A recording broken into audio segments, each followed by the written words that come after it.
এই তো না তুলেছি মরার মতো লাগে ভালো লাগছে কাটছি কাটো হ্যাঁ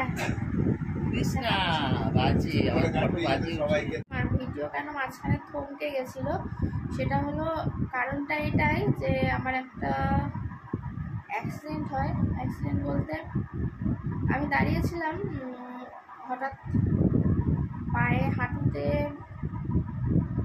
অটোতে ধাক্কা দেয়।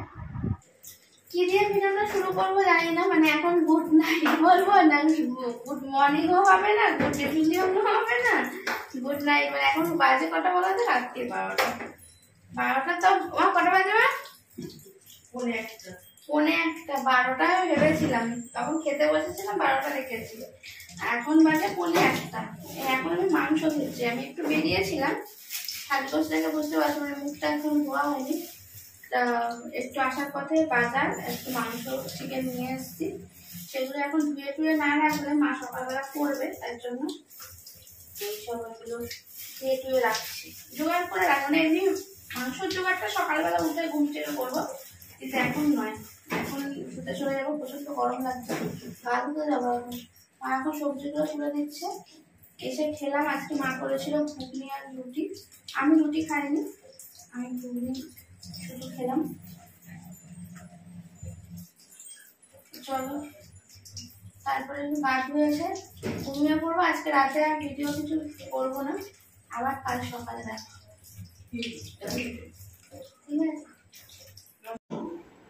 Good morning. ঘুম থেকে উঠে বা মানে কি বলবো, ঘুম চোখে পেঁয়াজ কাজটা আরম্ভ করে দিয়েছে। দেখো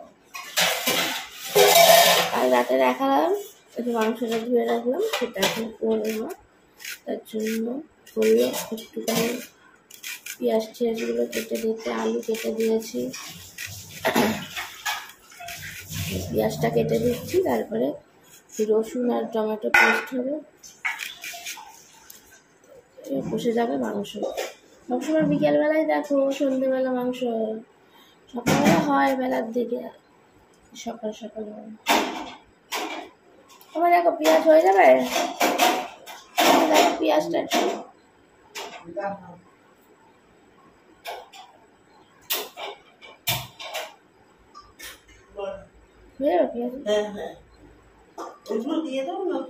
এটা খাওয়ার জন্য। আর এটা মাংস যেহেতু কাঁচা পেঁয়াজ খাওয়া হবে, তার জন্য এটা রেখেছি, একদম সাদা সাদা পেঁয়াজ, মানে এইটা সাদা ছিল বলে এটা রেখেছি। টমেটো শসা শসা দেখতে পাইনি, তখন উঠে গেছে তো সব, ওই শসাওয়ালা এমনি সব উঠে গেছে।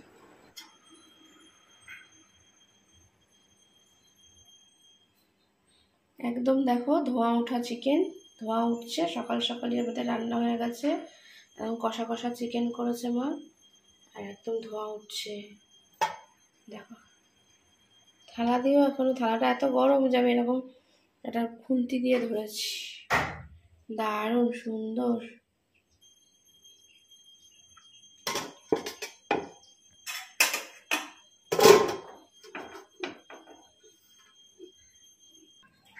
আর বাইরে হচ্ছে বৃষ্টি, দেখো আকাশ পুরো একদম কালো হয়ে রয়েছে, জানি না আরো বেশি জোরে হবে কিনা, কিন্তু এখন একদম ছিটছিট বৃষ্টি পড়ছে,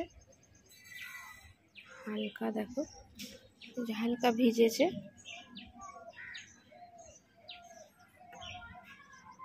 ছিটছিট করে বৃষ্টি হচ্ছে, এতে আরো বেশি গরম বাড়ছে,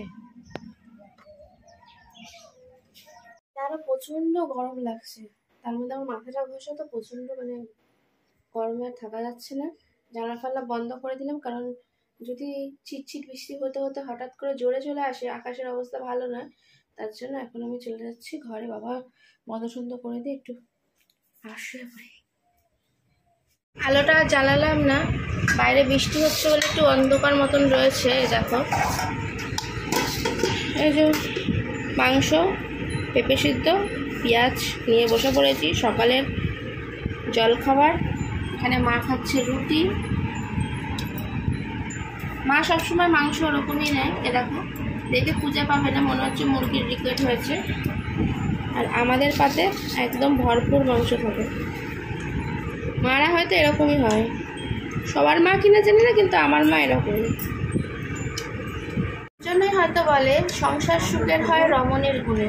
রমণী যদি নিজে না নিয়ে নিজের পরিবারকে খাইয়ে দেয়, তাই না, সংসার তো সুখের হবে।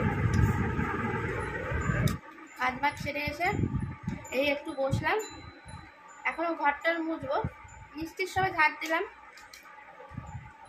মা এদিকে রান্নাঘর টান্নাঘর সব পরিষ্কার করা হয়ে গেছে, স্নান করবো, ঘরটা মুছে তারপর।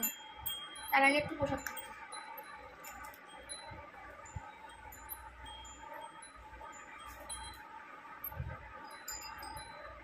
দুটি বানিয়ে গেছে।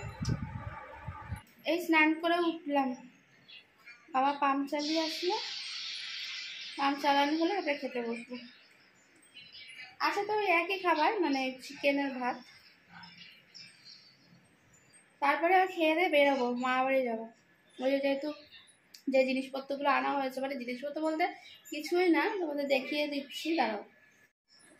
আমার দুই দিদার জন্য শুধু এই যখন দুটো ব্যাগ নিয়ে এসেছি, এই যে জিন্সের কাপড়ের ব্যাগ যেগুলো হয়, দেখো একটুখানি দেখিয়ে দিচ্ছি। এই যে জগন্নাথ বলরাম সুভদ্রার এই যে মুখ দেওয়া ফুল ফুল ছাপা এই জিন্সের কাপড়ের ব্যাগ, বয়স্ক মানুষদের নেওয়ার জন্য এই যে দুটো নিয়ে এসেছি দুই দিদার জন্য। আর সবার জন্য ম্যাগনেট নিয়ে এসেছি, ব্যাস। এই যে এরকম ম্যাগনেট, এরকম ম্যাগনেট সবার জন্য নিয়ে এসেছি, আর পোশাক, ব্যাস। এই আমার কেনাকাটা ছিল, আর ছিল। আর একটা আমার মায়ের জন্য একটা ব্যাগ নিয়েছি, তো দেখিয়ে দিচ্ছিলাম, ছোট একটা ব্যাগ। আর একটা দিদির জন্য এই সেম ব্যাগই একটা নিয়েছি, আর এইটা হলো আমার মায়ের জন্য। এই কেনাকাটা আমার জন্য আমি কিছু নিয়ে আসিনি। আমার কি হবে, আমার রয়েছে এত। তো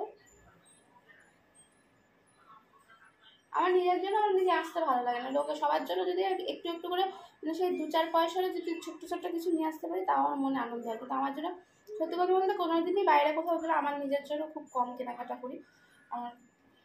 আমার দরকার নেই, আমার এখানেই যে কলকাতায় যা কেনাকাটা হয় ও যথেষ্ট। রেডি সেডি হয়ে গেছি, দেখো বেরিয়ে পড়ছি মামার বাড়ির উদ্দেশ্যে।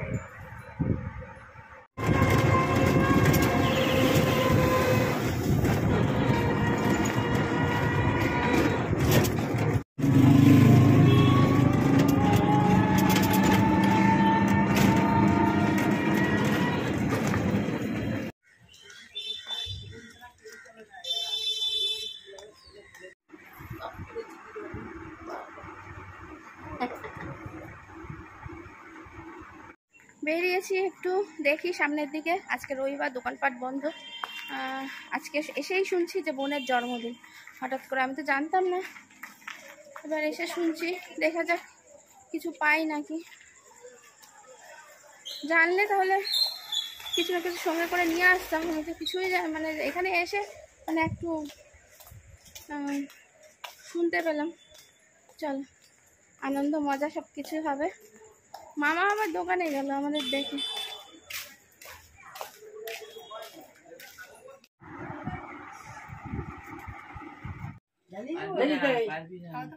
এইভাবেই দাও।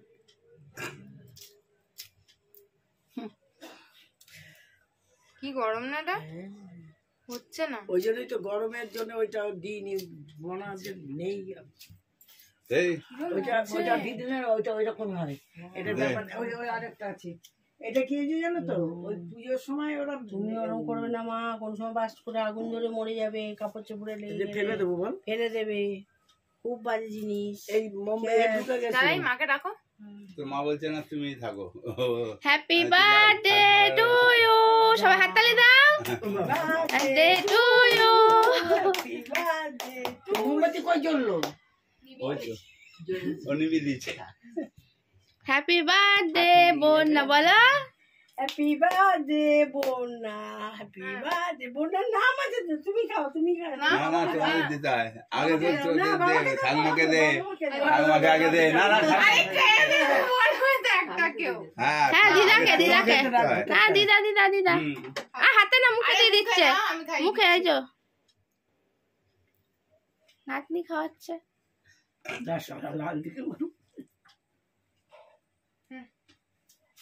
এই তো ঝুম্পা দিদি আছে না আমি এটা দিয়ে খেয়ে নেবো খেয়ে মা কই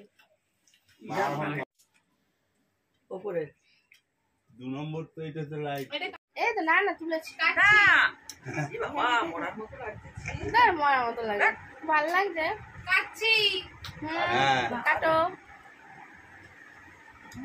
ওই কই লাল দিয়ে উঠেছে কই দেখি হ্যাঁ কৃষ্ণা বাজি আমার ফটো বাজি সবাইকে চলে এসেছি খাবার দাবার নিয়ে রিক্সা করে এলাম সুবিধা হয় দিয়ে এখান থেকে আসতে সুবিধা হয় কারণ রিক্সা করে একটু হয়তো ভাড়াটা বেশি কিন্তু বাড়ির সামনে থেকে রিক্সা পাওয়া যায় আমাদের এখান থেকে তো রিক্সার ব্যবস্থা নেই ওই এসে তাও আজকে যাওয়ার সময় টোটোটা পেয়েছি বলে ভালো উপকার হয়েছে আর কি আর মধ্যখানে একটুখানি বললাম তোমাদের যে ওই দোকানে যাচ্ছি তারপরে মাজা ক্যাডবেরি সব নিয়ে আসলাম কিন্তু তোমাদের সঙ্গে আর অতটা শেয়ার করা হয়নি কারণ একটা ঘটনা ঘটে গেছে পরে বলছি তোমাদের বাড়ি গিয়ে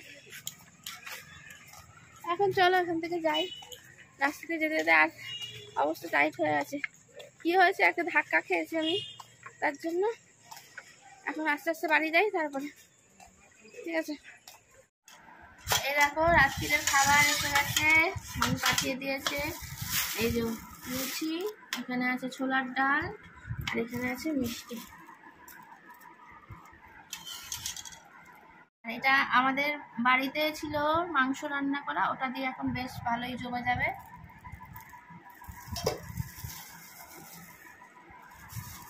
হাত পা মুখ ধুয়ে আসলাম খাওয়া দাওয়া কমপ্লিট হয়ে গেছে দেখালাম তোমাদের সঙ্গে শেয়ার করলাম আর ভিডিও কেন মাঝখানে থমকে গেছিলো সেটা হলো কারণটা এটাই যে আমার একটা অ্যাক্সিডেন্ট হয় অ্যাক্সিডেন্ট বলতে আমি দাঁড়িয়েছিলাম হঠাৎ পায়ে হাঁটুতে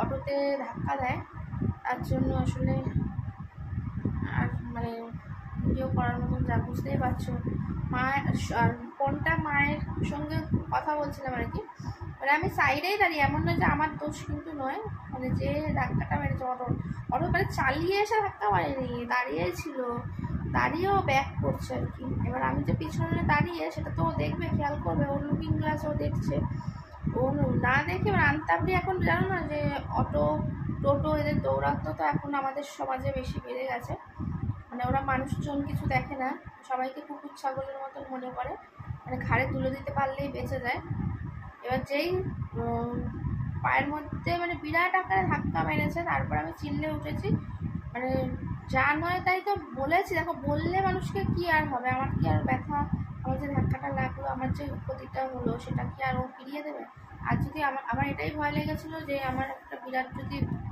পাটা আজকে ভেঙে যেত তাহলে আমি কি করতাম বলো পুরো সংসারের হাল মানে কীভাবে যে বেহাল হয়ে যেত সেটা বুঝতেই পারছো তোমরা আমার ভিডিও দেখো তো যাই হোক জানি না কতটা কি লেগেছে কিন্তু তখন তো মোটামুটি ওকে যা নয় তাই মানে তখন মাথাটা এত গরম হয়ে গেছিলো যে প্রচণ্ড পরিমাণে আমার তো ব্যথা লেগেছে আর কি কষ্ট হচ্ছে না তা বলাতে কিছু তো আর এসে যাবে না দুজনায় বাজে কথা বলবো ওর আর কি এসে যাবে ও তো আমাকে ডাক্তারখানায় নিয়ে যাবে না তা ওই মা এবার চিন্তা করছে মা বাড়িতে বসে মা চিল্লামিল্লি করছে আমি শুনতে পাচ্ছি মা টেনশন করছে কি হয়েছে মানে ধাক্কা লেগেছে বলেছি কি হয়েছে তারপরে কোনো রকম ওখান থেকে তো চলে এসেছি ওই বললাম মাজার বোতলটা আর ওই ক্যাডবেরিটা নিয়ে চলে এসেছি কিন্তু তারপরে যেই এসে বসেছি তো তারপরে আর মনে হচ্ছে না যে আমি হেঁটে আসতে পারবো আর ওখান থেকে তো আমরা ওখান থেকে রিক্সা করে এলাম মানে একদম একটু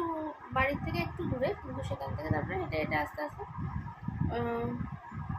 আমার মনে হচ্ছে যে আমি হেঁটে পেছনে যেতে পারবো আর এত প্রচণ্ড ব্যথা করছে না কিন্তু সেই মনে হচ্ছে না সেই হাঁটুর মধ্যে এমনভাবে লেগেছে এখানটা মনে হচ্ছে না কিছু একটা ঢুকে গেছে মানে কি বলবো হাতটা না সরে গেছে না ঢুকে গেছে আমি বুঝতে পারছি না যাই হোক দেখা যাক এখন মোটামুটি আপৎকালীন যখন এখন কিছু যন্ত্রণা নেই, এমনি মানে ঢুকে গেছে বলে হাঁটতে পারছি না, যে খ্যাঁচ ধরলে যেমনি হাঁটা যায় না,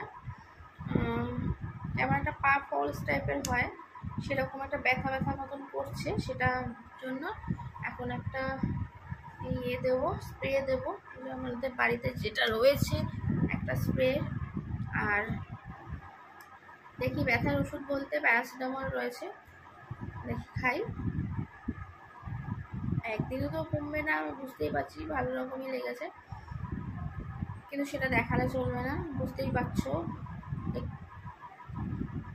একটিমাত্র সন্তানের যদি কিছু হয়, অন্য মানুষগুলো যে পাগল হয়ে যায়, সেটা আমি বুঝতে পারি।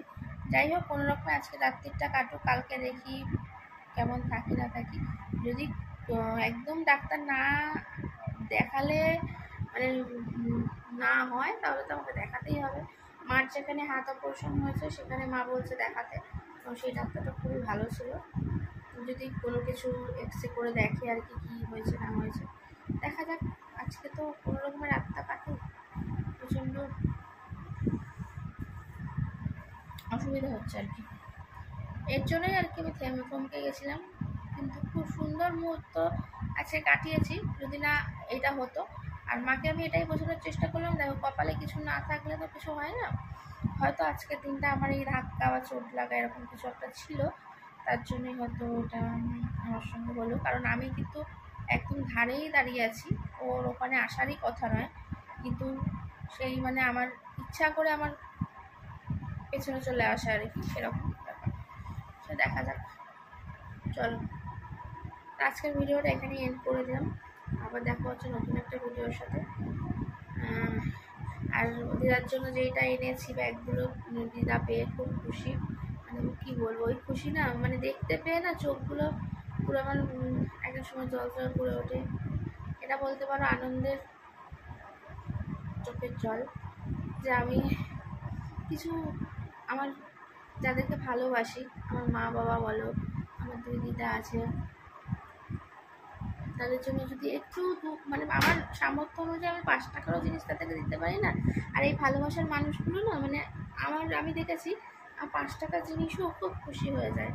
আর সেটা হয়তো তারা আমাকে অনেক অনেক কিছু দিয়েছে, কিন্তু আমি তাদের কোনোদিন কিছু দিতে পারিনি, কিন্তু যখন কিছু ছোট্ট একটা জিনিস দিই না, তাদের চোখগুলো পুরো জল জল করে ওঠে। এটা আমার কাছে অনেক, এই পাওয়াটা তোমাদের বোঝাতে পারবো না যে কি আনন্দ, এই পাওয়ার মধ্যে কত সুখ আছে, তাই না বলো? অনেক টাকা দিয়েও হয়তো, অনেক মূল্য দিয়েও এইসব জিনিসকে কিনতে পাওয়া যায় না। এই সুখ মানুষের জীবনে যদি না থাকে, আর আমি এইরকম সুখ পেতে খুবই ভালোবাসি। যাই হোক, চলো টাটা, বাই বাই।